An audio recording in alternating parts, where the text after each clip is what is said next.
que nous avons tiré de cette recherche jeune à jeune découle des grandes questions que nous nous sommes posées.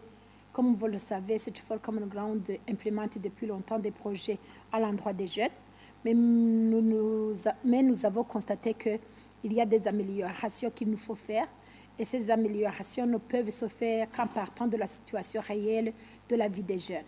On s'est posé la première question de savoir si les jeunes reconnaissent s'ils plongent déjà dans la violence et pourquoi ils plongent dans la violence. Est-ce qu'ils participent dans la réduction, dans la transformation des conflits? On a eu des réponses par rapport à si les jeunes font recours à la violence. La tendance, c'est que les jeunes montrent qu'ils participent rarement dans des actions de violence. Là, on a eu 56% des jeunes qui disent rarement nous participons dans les actions de violence. Il y en a d'autres qui ont dit oui souvent. Là, on en a eu 26%. Mais d'autres, c'est la tendance de montrer que pratiquement, ils n'entrent pas dans la violence. Mais quand nous avons posé autrement la question, avez-vous déjà assisté à des cas de violence qui sont commis par les jeunes?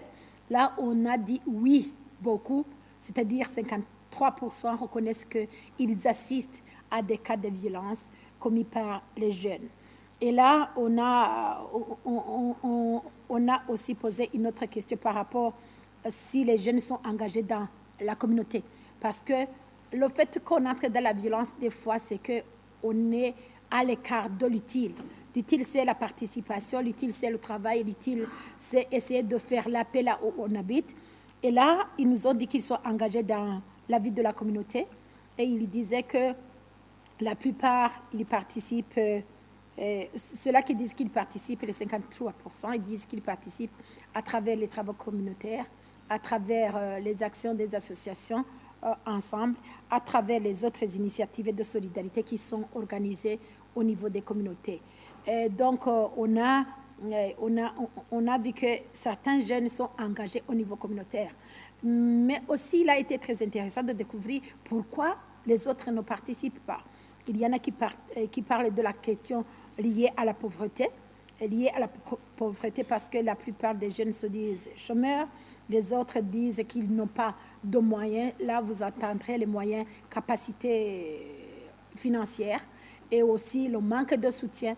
Bref, il y a eu tout un tas de résultats que nous avons collectés en termes de causes des comportements des jeunes.